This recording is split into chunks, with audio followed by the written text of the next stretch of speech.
আমাদের রমজান মাসে 4 রাকাত ফরজ, 2 রাকাত সুন্নাত, তারপরে 8 রাকাত তারাবি আর 3 রাকাত বেতর, এই নামাজই পড়তে হয়। এখন আপনি তো নামাজ সমলে পড়েন না, আর যদি পড়ছেন তো তারাবিতে হাজিরি দেন না। মনে মনে বলে রেখেছেন কি দোকানের ভার মাথাতে আছে, দেরি হলে দোকানের বিক্রি কমবে, তাড়াতাড়ি করে দোকানদারিতে বসবো। চলে গেলেন, চা ঘুরছেন, মিষ্টি ক্যারিতে ভরছেন আর বিক্রি করছেন, ফলের দোকানে বসে আছেন, কেজির কেজি কিশমিশ আর সেব আর নাশপাতি এগুলো মাপছেন আর দিচ্ছেন। টাইম আপনার কাছে কম, ধর্ম করার জন্য, কর্ম করার জন্য টাইম আপনার কাছে যথেষ্ট আছে। এবার আপনাকে বলি, যেদিন আপনার বয়স 55 বছর হবে সেদিন তো আপনি পরহেজগার। আপনাকে আমি 10 মিনিট আগে বলে দিয়েছি, পৃথিবীতে যত বুড়া আর বুড়ি আছে সব পরহেজগার। এখন তো বলবে যে না, একটাও নামাজ ছাড়বো না। তাহলে আপনি তো রমজান মাসে তারাবির নামাজ পড়বেন। তো তারাবির নামাজ পড়তে গিয়ে এখানে বসে বসে আপনি একটু করে বলতে পারবেন যে 55 বছর বয়সের আপনি লোক 11 রাকাত তারাবির নামাজ ইমামের সাথে এক দফে পড়ে দিতে পারবেন? তো ক্ষমতা আছে? আমার তো মন বলছে শতকরা 90 জনই বলবে যে পারবো না। কেন পারবে না? এখনকার জমানাতে রাগ করিয়েন না কথা, কেন যে মায়েরাও এই রোগে আক্রান্ত আছে, এখন পড়ে না, বলছে বুড়াতিকালে নমাজ আল্লাহর নামে ধরবো, তো তখন আর আল্লাহকে ছাড়বো না। তো তুমিও তো অচল। শতকরা 80টা বেটি ছেলে বর্তমান জামানায় অচল। কিসের অচল?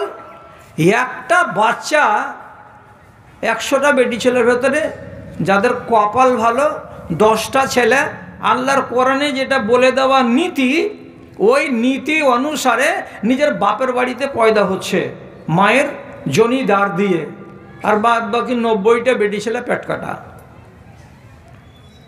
পেট কাটাই বেশিরভাগই পেট কাটা। এই ছেলে পিলা পেটে এখন কেমন জন্মিছে যে কোনখান দিয়ে আমাকে দুনিয়াতে আস দেবো রাস্তায় চিনতে পারে না। পেট কাটা ছাড়া তো উপায় নাই।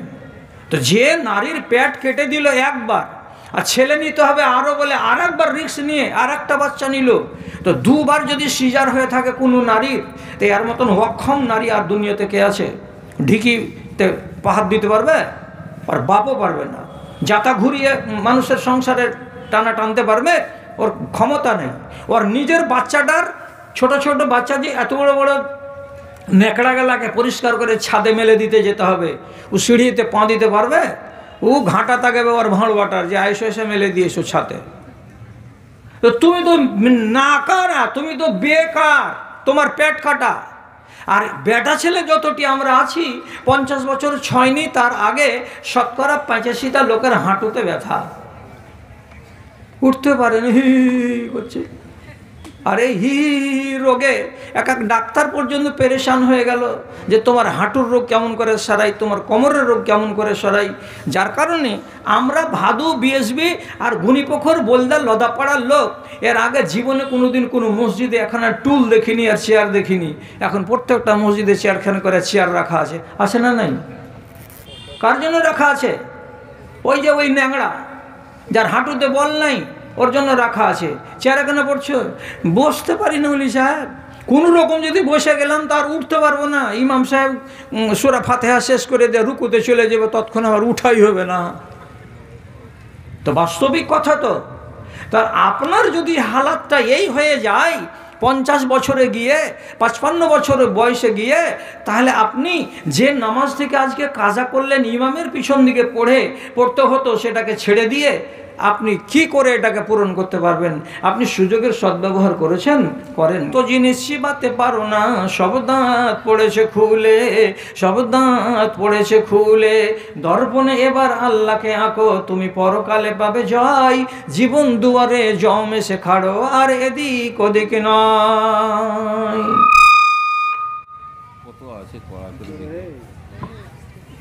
আসসালামু আলাইকুম।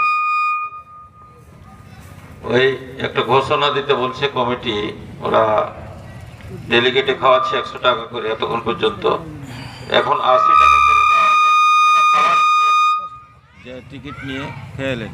আসসালামু আলাইকুম। করে মাকমান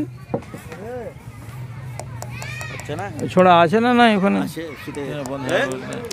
ওইটাকে বন্ধ করেন তো। বন্ধ করেছেন? বন্ধ করেছেন?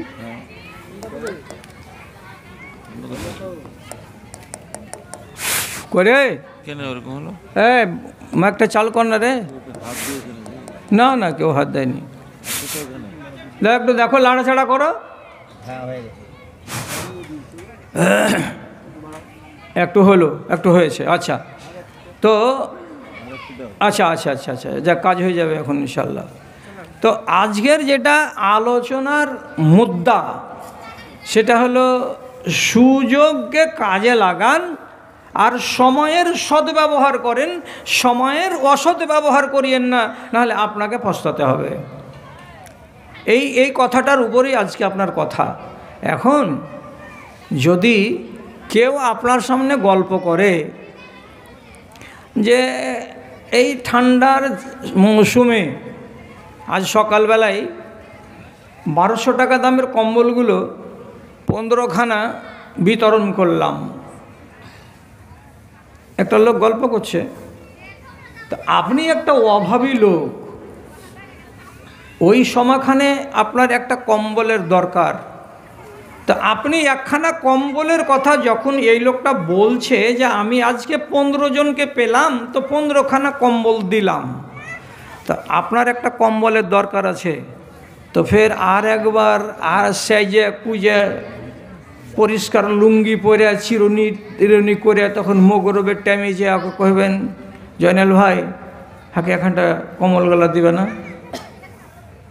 না, আপনার উচিত ছিল যখন লোকটা গল্প করছিল যে 15 জন পেলাম তো ওদেরকে দিলাম, তো ওই জায়গাটাতে তোমাকে ঢুকে যাওয়া, হাজি এতটি লোককে দিলে আমাকে এখানটা দিলে না জি, হ্যাঁ তোমার দরকার আছে নাকি? দেখো তো 2টা 3টা ছেলে নিয়ে একখানা কম্বল নিয়ে লুটিপুটি করছি বাড়িতে, এখানটা দরকার আছে। তো তাকটাকে ধরতে হয়, সময়টাকে বুঝতে হয়, তাহলে পরে কাজে যশ হয়।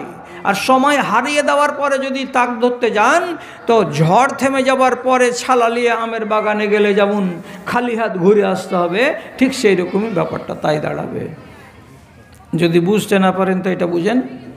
রাসূলুল্লাহ একদিন ওয়াজ করছেন, ওয়াজ করতে করতে বলছেন, সাইয়াদখুলুনা মিন উম্মতি 70 আলফান আল জান্নাতা বিগাইরি হিসাব। আমার উম্মতিদের 70,000 জন লোককে আল্লাহ রাব্বুল আলামিন বিনা হিসাবে জান্নাত দিবেন, বিনা হিসাবে এরা জান্নাতে যাবে। কতটি? 70,000। 70,000 লোক বিনা হিসাবে আমার উম্মতিদের কিছু জান্নাতে যাবে। রাসূলুল্লাহ যখন জান্নাতে যাওয়ার কথা বলছেন, তো ওনার মুখ থেকে যদি একটা দোয়া বেরিয়ে যায়, একটা দোয়া আপনার জন্য, আমার জন্য, আর কাউরি জন্য, তো সাথে সাথে তো কবুল হয়ে যাবে। রাসূলুল্লাহ যদি খালি হ্যাঁ বলে দেন, তো ওইটাই তো হয়ে যাবে। তো যখন 70,000টা লোক বিনা হিসাবে জান্নাতে চলে যাবে, এ কথাটা শুনতে পেল, তখন ওই মজলিসে বসেছিল একটা সাহাবী, তার নাম ওক্কাসা বিন মেহসান। উনি তখন সাথে সাথে নবীজির দিকে তাকে বলছেন, আয় আল্লাহ পাকের রাসূল, আল্লাহ ইয়াদউলি ইয়া রাসূলুল্লাহ উদউলি আইয়াজআলানিল্লাহু মিনহুম। হে আল্লাহ রসুল, আপনি একটু দোয়া করে দেন, আমাকে যেন আল্লাহ রাব্বুল আলামিন ওই 70,000 লোকের মধ্যে একজন নিয়ে নেন, আর আমি যেন 70,000-এর ভেতরে একটা লোক হতে পারি। কেন যে আপনার উম্মতের মধ্যে থেকে 70,000 জন লোক বিনা হিসাবে জান্নাতে যাবে, তো আমাকে যদি ওই দলে ঢুকিয়ে দেওয়া যায়, তো আমি বড্ড কপালওয়ালা হয়ে গেলাম। রাসূলুল্লাহ লোকটার আগ্রহের দিকে দেখে সাথে সাথে তখন মুখ খুলে বলে দিলেন, আল্লাহুম্মা জাআলহু মিনহুম। এ পরওয়ারদিগার, তোমার এই বান্দা ওক্কাসা বিন মেহসান বিনা হিসাবে জান্নাতে যাবে, 70,000 লোকেদের তালিকাতে ঢুকতে চাইছে, আল্লাহ তুমি একে ওই তালিকার ভিতরে ঢুকিয়ে নাও। রাসূল দোয়া করে দিলেন। তো এমনি যেন তেন লোককে তো আর দোয়া করে দিলেন না। এই লোকটা কত দিনদার, কত আল্লাহওয়ালা, কত পরহেজগার, যে এই মানুষটা ওহদ যুদ্ধের দিন লড়াই করছে, তো লড়াই করছিল, তো হাতে ছিল তরবারি। তো তরবারিখানা লড়াই চলতে চলতে চলতে চলতে আধখানি থেকে একবারে ভেঙে টুকরা হয়ে গেল, এতটুকুনি বেঁচে আছে। তো ওইটুকুনি তরবারি নিয়ে কি আর লড়াই করা যাবে? আর যাবে না। রসুলুল্লাহর কাছে চলে এলেন, আসার পরে বলছেন, আল্লাহ পাকের রসুল, আমি বীরত্বের সঙ্গে লড়াই করছিলাম এবং আমার সামনে দুশমনকে আমি এক টাকাও রেহাই দিই নাই, এত মন দিয়ে প্রাণ দিয়ে যুদ্ধ চালাচ্ছিলাম। কিন্তু দুঃখের কথা হলো এই, আমার তরবারিখানা ভেঙে গেছে, আমি কি দিয়ে এখন লড়াই করব? সামনে যদি দাঁড়িয়ে থাকি তাহলে বিপদ, আমার উপরে দুশমনের লাঠি পড়ে যাবে, তরবারি পড়ে যাবে, তাহলে নিশ্চয় আমাকে বাধ্য হয়ে পিছনের সারিতে গিয়ে দাঁড়াতে হবে, যাতে কোনো দুশমন আমাকে মারতে না পারে। আর আমার মতো বীর পুরুষ, আমি সামনের সারিতে থাকা লোক, আমি পিছন দিকে কেমন করে দাঁড়াবো? রাসূলুল্লাহ সাথে সাথে করলেন কি, পড়েছিল সামনে একটা খেজুরের ডাল, পুরাতন মরা খেজুর, একটা শুকনো ডালখানাকে তার হাতে তুলে দিলেন। আর দেওয়ার পরে বলছেন, আবু ওকাসা, এই ডালখানা দিয়েই তুমি লড়াই শুরু করে দাও, এর দ্বারাতেই আল্লাহ তাআলা তোমার লড়াই বরকত দান করবে। ওকাসা বলছেন, আমি খেজুরের শুকনো ডাল নিয়ে লড়াই চালু করলাম, আর লড়াই করতে আরম্ভ করেছি কখন, কোন টাইমে, কোন মুহূর্তে আল্লাহ রাব্বুল আলামিনের একটা অশেষ কুদরতে এবং কৃপায় আমার হাতের শুকনো ডালখানা এখানে মজবুত তরবারি হয়ে গেছে। আমি দেখে বুঝতে পারছি এটা ডাল নয়, এটা তরবারি। আমি ওই তরবারি দিয়ে লড়াই চালালাম। শেষের বেলায় নবীজিকে খবর দিলাম, হে আল্লাহ পাকের রাসূল, খেজুরের ডালখানা আমার হাতের ডাল হয়েছিল না, ওটা একখানা মজবুত তরবারি হয়েছিল। তাহলে এর ইমানের ভোল্টেজটা ভালো ছিল, নাহলে এত বড় কারিশমা এর দ্বারাতে ঘটবে কেন? এই লোকটার সম্বন্ধে নবীজি যখন ও আরজি জানালো, একটু দোয়া করে দিন না, আমাকেও আল্লাহ তাআলা যেন এই দলের ভেতরে করে নেন। রাসূলুল্লাহ দোয়া করে দিলেন, আল্লাহ তুমি এই লোকটাকে ওই দলের মধ্যে করে দাও। এই দোয়া বলে নবীজি তাকে ধন্য করলেন। যখনই দোয়াটা শেষ হলো, সাথে সাথে আর একজন লোক এসে বলছে, আল্লাহ পাকের রাসূল, আপনি এই লোকটার নামে কিসের জন্য দোয়া করলেন? বলছে, ওই নিজেকে আমার কাছে ফরিয়াদ করে বলেছিল দোয়া করে দেন, তার জন্য আমি দোয়া করে দিলাম। ওই লোকটা 70,000-এর তালিকাতে ঢুকে গেছে। তখন এই লোকটা বলছে, আপনি একজনকে যদি ঢুকিয়ে দিয়ে থাকেন তা আমার জন্য একটু দোয়া করে দেন না, আমাকেও যেন ওই লাইনে ঢুকিয়ে দেওয়া হয়, আমিও যেন 70,000-এর মধ্যে থাকতে পাই। তখন নবীজি বলছেন, সাবাকাকা ওকাসা, তোমার জায়গাটা ওকাসা নিয়ে নিয়েছে। একটা দোয়া করার সুযোগ ছিল, একটাই দোয়া করে দিয়েছি, আর ওটা কে পেয়ে গেছে? তো ওকাসা পেয়ে গেছে। এরপরে তোমারও হবে না, আর কাউরি হবে না।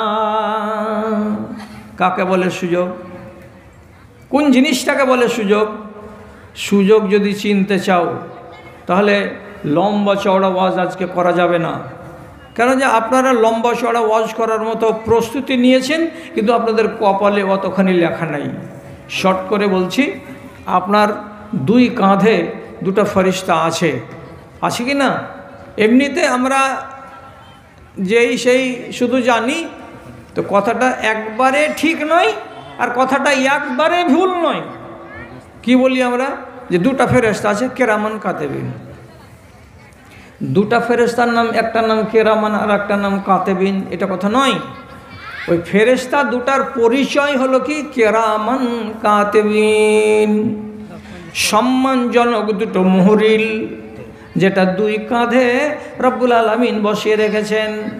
এই দুজনের ভেতরে একটার কথা শুনেন, নবীজি সহিহ হাদিসের ভেতরে বলছেন, ইন্না সাহেবা শেমালে, বাম দিকে আপনার যে ফেরেশতাটা আছে কাঁধে, লাইয়ার ফাউল কালামা আনিল আবদে সিত্তা সাআতিন, একটা কোনো আল্লাহর বান্দা বাড়ি থেকে বের হয়ে রাস্তাতে কোনো একটা অঘটন ঘটিয়ে দিল, কোনো একটা পাপ করে দিল, কোনোই একটা পাপ করে দিল, যেমনই মন তেমনই পাপ হোক না কেন, হয় কিছু চুরি করে নিল, আর না হয় কোনো রমণীর সাথে অবৈধ গল্পতে জড়িয়ে গেল, আর না হয় কাউরি মোবাইল মেরে নিল, আর না হয় কোনো মানুষকে অকথ্য ভাষায় গালি দিয়ে দিল, কিছু একটা অপরাধ করে বসলো, পাপ। এই পাপটাকে তো লিখতে হবে খাতায়। কেন যে কোনো বান্দার ভালো আর মন্দকে আল্লাহ তাআলার ফেরেশতারা লিপিবদ্ধ করছেন। এটাও তো কোরআনে লেখা আছে। কে পড়বে আগামীকালকে কোরআন মাজিদের বাংলা সূরা কাফ? গুণীপোখরে একটাও বেটি ছেলে আছে যে কালকে বাংলা কোরআন মাজিদ ওর বার্তা আছে যে খুলে পড়বে, যে মুলি সাহেব বলেছিল সূরা কাফটাকে একবার পড়ে দেখি তো কী আছে ওতে। ওখানে লেখা আছে মা ইয়ালফিযু মিন কাউলিন ইল্লা লাদাইহি রাকিবুন আতীদ। তোমার মুখ দিয়ে যা কথা বের হবে, ভালো কথা হলেও রেকর্ড, মন্দ কথা হলেও রেকর্ড, মা বললেও রেকর্ড, বাপুজি বললেও রেকর্ড, ওরে শালা যদি বলি সেটাও রেকর্ড, ওরে আমার বন্ধু যদি বলি এটাও রেকর্ড। একটা কথাকে ছাড়া হবে না, সমস্ত কথাগুলোকে রেকর্ড করা হবে। আর সেই সাথে সাথে যতগুলো আমল আপনি করবেন, যতগুলো আমল করবেন, যত রকমের আমল করবেন, সবগুলো আমলকে আল্লাহর ফেরেশতারা রেকর্ড করে নেবেন, আওয়াজ রেকর্ড করবেন, ছবিও রেকর্ড করে নেবেন। এগুলো দরকার হলে কিয়ামতের দিন রব্বুল আলামিন বান্দাদের সামনে হাজির করে দেবেন। এটা একবারে সহি কথা।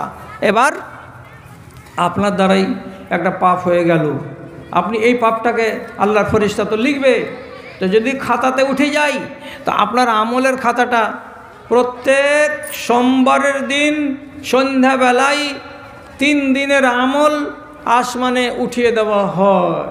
একবার খাতা চলে গেল আপনার, কয় দিনের গেল? 3 দিনের। তারপরে আবার সোমবারের দিন রাত থেকে শুরু করে, মাগরিবের পর থেকে শুরু করে মঙ্গলবার, বুধবার, বৃহস্পতিবার, শুক্রবার, শনিবার, রবিবার, এই করে করে একবার যাবে সোমবারের দিন আর আরেকবার যাবে বৃহস্পতিবারের দিন সন্ধ্যাবেলায়। আবার এই 3 দিনের আমলগুলোকে আসমানে উঠিয়ে দেওয়া হয়। তারপরে আল্লাহ রাব্বুল আলামিনের নবী বলছেন তোমাদের আমলগুলোকে সারা বছরে একবার আবার আল্লাহ রাব্বুল আলামিনের কাছে পৌঁছে দেওয়া হয়। তাহলে কি বুঝতে পারলেন?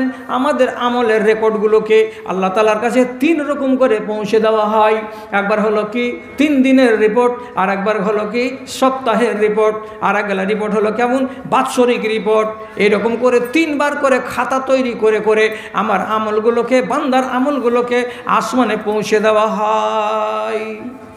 ফেরেশতা বসে থাকবে খাতা লিয়া না লিখবে? তো লিখবে তো সবই। তো মিঠা কথা কোনটা? তো মিঠা কথা হলো এইটা, আপনি যেটা কাজ করলেন ভাদু স্ট্যান্ড যেতে যেতে, কাজটা ভালো করেননি, কাজটা কি করেছেন? মন্দ কাজ করেছেন। তো এই মন্দ কাজটার ব্যাপারে তখন নবীজি বলছেন কি আল্লাহর ফেরেশতা যেটা বাম দিকে আছে কলম আর খাতা নিয়ে 6 ঘন্টা ধরে খাতাটাকে আর কলমটাকে নিয়ে রেডি হয়ে বসে আছেন, লিখব লিখব লিখব, কিন্তু 6 ঘন্টা লিখব না রে বান্দা, 6 ঘন্টা লিখব না। কটাতে করেছিলেন পাপটা? বেলা 10টায়। 10টার সময় পাপ করেছি, 6 ঘন্টা পর্যন্ত আল্লাহর ফেরেশতা অপেক্ষা করছে, এখনও লিখিনি খাতায়, এখনও লিখিনি খাতায়। যখন 4টা বেজে যাবে তখন এই পাপটাকে লিপিবদ্ধ করা হবে। 6 ঘন্টা লিখে না তো কি করে? আপনি বলেন যে কি করে? কি করে? ওই ফাইন্নাহু ইয়ান্তাজিরু, আল্লাহর ফেরেশতা শুধু ঘাঁটা দেখে।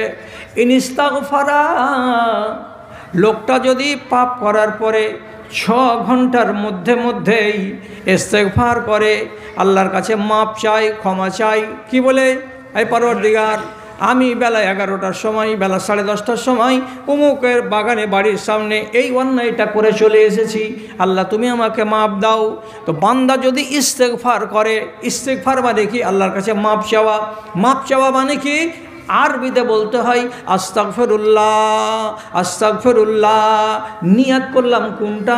তো বেলা 11টার সময় যেটা পাপ করেছিলাম সেটা, ওই নিয়াতে যদি আমি বলি আল্লাহ তুমি আমাকে মাপ দাও আস্তাগফিরুল্লাহ, কিংবা আমি যদি বলি আস্তাগফিরুল্লাহ হে রাব্বি মিন কুল্লি যামবিন ওয়া আতুবু ইলাইহি, এই ভাষাটা যদি বলতে পারি, আল্লাহ রাব্বুল আলামিন এনে বলছেন আলকাহু, আল্লাহর ফেরেশতা ওই পাপটাকে যে হাতে করে নিয়েছিলেন, লিখবার জন্য তৈরি হয়েছিলেন, পাপটাকে হাত থেকে ফেলে দেন জমিনে, যে যারে পাপ যা তুই এখান থেকে সরে যা, তোকে আমি আমার খাতায় লিপিবদ্ধ করবে না। যদি 6 ঘন্টা পার হয়ে যায়, যদি 6 ঘন্টা গত হয়ে যায়, তাহলে কি হবে? ওইটাকে আল্লাহ রাব্বুল আলামিনের ফেরেশতা খাতাতে একটা পাপ বলে লিপিবদ্ধ করে দেবেন। এবার আপনার নামে আপনার খাতায় পাপ জমা হয়ে থেকে গেল। কি করবেন এবার? সুযোগটাকে হাতছাড়া করবেন? সুযোগটা যদি বলেন যে আমি হাতছাড়া করে দিলাম, তাহলে এই গুনাহটা যে থেকে গেল, তো আর একদিন তো বলবেন মৌলভী সাহেব মেলায় গুনাহ খাতা করেছি জি, তো এগুলা গুনাহ কেমন করে মাফ হবে? আমি আমার জীবনের নাম করা অনেক মানুষকে দেখেছি, ডন, যারাকে বলা হয় ডন। আমি নাম বলবো না, আল্লাহ তাআলা ওনাদেরকে মাফ করে দিয়ে থাকেন তো আলহামদুলিল্লাহ। আমাদের এলাকায় একটা ছিল, আর বাটনা এলাকাতে একটা ছিল। ওদের দুজনের নাম শুনতে গেলে এটা আজকের কথা নয়, 50 বছর আগেকার কথা। আপনি বলবেন যে তুমি ফের 50 বছর আগেকার কথা কেমন করে জানলা? তা আমার বয়স হলো 65 বছর। আমার মা বাবা নানা নানি এদের মুখ থেকে সব শুনেছি, সব জেনেছি। ওই লোক দুটোর আওয়াজ শুনতে পেলে মানুষ রাতের ঘুম হারাম করে দিত। ডরে ভয়ে কোনো দিন এশারের নামাজের আগে আগে বাড়ি ঢুকতে পারলো তো পারলো না, তো 3জন 4জনকে সাথে করে নিয়ে বাড়ি আসতো। কি হবে আল্লাহ তুমি জানো। এরা নাহি একদিন ডন ছিল, কিন্তু মশলা কি বলেছি গোড়াতে আপনাকে, বুড়া যে বাঘ যখন বুড়া হয়ে যায় তখন ও বুজরুগ হয়ে যায়, আর কোনো গরুর, ছাগলের, ভেড়ার, বকরির ঘাড় মটকাতে যায় না। অথচ যৌবনকালে ওর সামন দিয়ে যদি কোনো শুয়ার গেছে, বকরি গেছে, ছাগল গেছে, ভেড়া গেছে, পেটে জ্বালা থাকলেও আর পেটে জ্বালা না থাকলেও ঘাড়কে মটকে দিয়ে মেরে দিয়েছে। ওই বাঘের যখন শরীরে তাগত থাকে তখন এই কাজ করে, আর যখন বুড়া হয়ে যায় তখন বুজরুগ হয়ে যায়, আর করে না। আপনিও তো করবেন, তখন তো বলবেন আল্লাহ আমাকে মাপ দাও, আল্লাহ আমাকে মাপ দাও। 25 বছর বয়সে অমুক জায়গাতে এই কাজ করেছি, আল্লাহ তুমি আমাকে ক্ষমা দাও। এক একটা গুনহার নাম নিয়ে নিয়ে আপনি আল্লাহ তাআলার কাছে মাপ চাইবেন। এটা তো আমাদের ফিতরাত, এটা তো আমাদের নেচার। তখন কি হবে? কি হবে? আপনি যে সুযোগকে হাতছাড়া করেছেন, তখন কি সুযোগটা ছিল? শুধু আস্তাগফিরুল্লাহ, এটা বলতে গেলেই মাফ হয়ে যেত। কিন্তু আপনি সুযোগটাকে হাতছাড়া করতে গেলে এবার কি দশাটা দাঁড়াবে? অনেক লকড়ি কাঠি পুড়াতে হবে, অনেকখানি মেহনত করতে হবে, অনেকখানি কষ্ট করতে হবে। তারপরে ওই গুনাহটা আল্লাহ তাআলা মাপ দিবেন। অত সহজে মাপ দিবেন না। আল্লাহ মাপ দিবেন, কিন্তু আপনাকে লকড়ি কাঠি বেশি পোড়াতে হবে। এই জন্য রাসূলুল্লাহ কি করতেন? তিনি নিজে বলছেন, ওয়া ইন্নী আস্তাগফিরুল্লাহ ফিল ইয়াউমি ওয়াল লাইলাতি মিয়াতা মাররাতিন। আমি নবী, আমার কোনো গুনাহ নাই, খাতা নাই, পাপ নাই, কিছুই নাই। তবুও তিনি বলছেন দিনে আর রাতে আমি কম করে হলেও 100 বার করে আস্তাগফিরুল্লাহ পড়ি, 100 বার করে আস্তাগফিরুল্লাহ পড়ি। এসে পৌঁছেনি? খবর নিয়ে দেখো একবার, কারণ ঘড়িতে তো 10টা বাজলো। তো আপনার অসুবিধাটা কোথায়? 100 বার আপনাকে বলতে বলছি কি, যাই বলো গুণী পোখরের লোক 100 বার করে আস্তাগফিরুল্লাহ বলো, আমি বলছি? আপনাকে ওটা বলি না। আমি বলছি চলতে ফিরতে, কখনো সখনো, দুপুরে, ভাটিবেলায়, মাগরিবে, জোহরে, সকালে 1-2 বার করে আপনার মুখ থেকে শুধু বেরিয়ে যাবে কি কথা? আস্তাগফিরুল্লাহ। অভ্যাস করেন, অভ্যাস করলে সব হয়ে যাবে। আরে অভ্যাস করেন আমার ভাইয়েরা আর আমার বোনেরা, অভ্যাস করলেই অভ্যাস হয়ে যাবে। আস্তাগফিরুল্লাহ পড়ে একটা নিয়ম করে নিন যে মাঝে সাঝে আস্তাগফিরুল্লাহ বলবো, আপনার কোনো গুনাহ খাতা গায়ে থাকবে না। মানুষ হলো অভ্যাসের দাস। একগুলো লোক আছে এই দুনিয়াতে, ওই লোকগুলো কি করে? ওরা হলো তাসাউফ, ওরা নিজেদেরকে বলে সুফিবাদ। আমরা সুফিবাদী, সব সময় জিকির জিকির জিকির জিকির জিকির ছাড়া ওরা থাকবে না। তো ওরা ট্রেনিং করে, ট্রেনিং করতে গেলে একদিনে হবে না, 1 মাসে হবে না, 1 বছর লেগে যেতে পারে। আবার যখন এটা করা হয়ে যাবে তখন ওদের দিব্য অভ্যাস হয়ে যাবে। কেমন? ওরা নিন্দ পড়বে তো ওদের নিন্দ পড়ার সাথে সাথে যতবার করে শ্বাস যাবে আসবে লা ইলাহা ইল্লাল্লাহ হবে। আপনি হাসছেন, নিন্দ পড়তে পড়তে কোনো মানুষ কখনো লা ইলাহা ইল্লাল্লাহ কহে? অভ্যাস করেছে এরকম। কি করে ট্রেনিংটা কি করেছে? জ্ঞান থাকা অবস্থাতে বসে বসে শুধু এটাই ওয়াজিফা পাঠ করেছে। কেমন করে? শ্বাসটা যখন নিবে তখন লা ইলাহা, আর ছাড়বে তখন ইল্লাল্লাহ, লা ইলাহা ইল্লাল্লাহ, লা ইলাহা ইল্লাল্লাহ। অভ্যাস। টানছে তখন লা ইলাহা, ছাড়ছে তখন ইল্লাল্লাহ। এই করে করে করে করে করে 1 মাসে, 1.5 মাসে, 2 মাসে, 6 মাসে, 8 মাসে, 10 মাসে এই ট্রেনিং চালিয়ে চালিয়ে চালিয়ে চালিয়ে ওর এমন হ্যাবিট হয়ে যাবে, ও যখন ঘুমিয়ে থাকবে তো ঘুমন্ত অবস্থাতে ওর কাছে যদি দাঁড়াবেন তো ওর মুখ থেকে ওইরকম আওয়াজ বেরিয়ে আসবে। শ্বাস টানছে তো টানছে তো লা ইলাহা, ছাড়ছে তো ইল্লাল্লাহ। আচ্ছা, বাবা রামদেব আর পেটের এই ভুঁড়িটাকে পাকে পাকে ঘুরেছে, এটা কেউ দেখেছেন? দেখেছে? আর এই ভুঁড়িটাকে এই ভুঁড়িটাকে খালি গায়ে গেঞ্জি টেঞ্জি তো থাকে না, খুলে দিল আর দেওয়ার পরে আপনার সামনে ব্যায়াম করে দেখাচ্ছে পেটের এই ভুঁড়ির জায়গাটা এমনি গোল গোল গোল গোল হয়ে পাকে পাকে পাকে পাকে ঘুরছে। তো কি করেছে? অভ্যাস করেছে বলে তো। আপনি আস্তাগফিরুল্লাহ পড়া অভ্যাস করে নেন দিনে আর রাতে, মাঝে সাঝে বলতে থাকবেন, একটা অভ্যাসে পরিণত হয়ে যাবে। যখন তখন বলবেন আস্তাগফিরুল্লাহ আস্তাগফিরুল্লাহ, তাহলে আপনার গুনাহ গায়ে থাকবে না। কি বললেন নবীজি? তোমাকে 6 ঘন্টা সময় দিয়েছিলাম বান্দা, পাপ করার পরে তুমি খেয়াল করনি। আজ তোমার মনে হয়েছে যে রে কি কাজ করেছি, আমি তো এত বড় গুনাহ করে বসে আছি, এখন আপনি মাপ চাইবেন। তা আল্লাহ তাআলার কাছে মাপ চাইতে গেলে এত পুরানা পাপের বেশি সময় দিতে হবে আর বেশি কষ্ট করতে হবে। কেমন? আর আস্তাগফিরুল্লাহতে হবে না। কি করতে হবে? আপনাকে রাত জাগতে হবে। আল্লাহ তাআলা কোরআনে বলছেন অবিল আসহারে হুম ইস্তাগফিরুন। কিছু মানুষ জেগে যায়, আর জেগে যাওয়ার পরে রাত্রি 2:30টা 3টার সময় যখন সারা জগতের মানুষ ঘুমায় তখন সে আল্লাহর কাছে হাজিরা দেয়। মসজিদে গিয়ে কি করে? ইস্তাগফিরুন, আল্লাহর কাছে মাপ চাই। এটার মানেটা কি? এটা নিয়মটা কি? আবু বকর সিদ্দিক রাদিয়াল্লাহু তাআলা আনহু বলছেন একটা নমাজ আছে, নমাজটার নাম হলো সলাতুল হাজা, কিংবা নমাজটার নাম হলো সলাতুত তাওবা। আল্লাহর কাছে তওবা করবেন বলে যদি নমাজ পড়েন তো হযরতে আবু বকর সিদ্দিক রাদিয়াল্লাহু তাআলা আনহু বলছেন ওযু বানাও রাতের বেলায়, এবং সুন্দর করে ওযু বানিয়ে হালাল রুজি খেয়ে হালাল টাকার কাপড় পরে আল্লাহর মসজিদে যাও, আর যাওয়ার পরে 2 রাকাত নামাজ আদায় করো। আর 2 রাকাত নামাজ আদায় করার পর এবার তুমি তোমার এই খাকসার হাত দুখানাকে আল্লাহ রাব্বুল আলামিনের সামনে খাড়ো করে দাও, আর দেওয়ার পরে তুমি মাপ চাও আল্লাহ তাআলার কাছে। নিজের ভাষাতেই মাপ চাও, আরবিতে যদি পারো তো আরবিতে মাপ চাও, কিন্তু মাপ চাও রব্বুল আলামিনের কাছে। আর গুনাহটাকে জিকির করো, গুনাহটাকে আলোচনা করো, গুনাহটাকে উচ্চারণ করো, আর করে টরে আল্লাহ তাআলার কাছে তুমি মাপ চাও।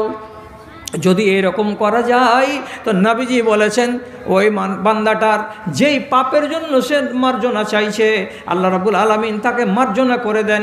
এমন পর্যন্ত সহিহ হাদিসের ভিতরে লেখা আছে লাউ বালাগা যামবা ইবনে আদামা ইলা আনানি সামায়ে। ওরে মানুষ, তুমি একজন মানুষ হিসাবে তোমার এত পাপ হয়েছে যে তোমার পাপগুলো আসমানের কিনারা পর্যন্ত পৌঁছে গেছে। তুমি পাহাড়ের সমান পাপ করেছো, তুমি তোমার এই মাঠ ভর্তি করে পাপ করে দিয়েছো। এত বড় পাপী তুমি।